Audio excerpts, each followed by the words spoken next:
Demak, boshlaymiz o'quvchilar Munisadan. Munisa, ma'lumot aytamiz bir qadam oldinga. Zahiriddin Muhammad Bobur 1483-yil tug'ilgan.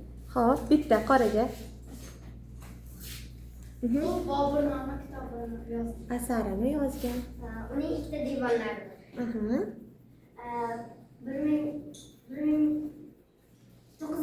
14-fevralda tug'ilgan. Xo'p. U ko'plab rivoyatlar yozgan. U Andijonda tug'ilgan. Bobur so'zi, uning ismidagi Bobur so'zi yo'ldosh ma'nosini anglatadi. U Boburnomaga shunaqa deb yozganki, men erki taxtga o'tirdim dedi. Necha yoshda o'tirdim deganda? 12 yoshda. U Ramazon oyining 5-kunida taxtga o'tirgan. 1530-yilda vafot etgan.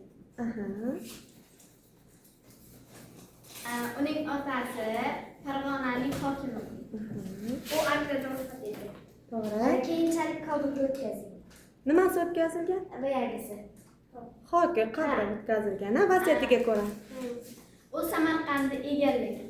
Ha, U 26-dekabrda vafot etgan. barakalla.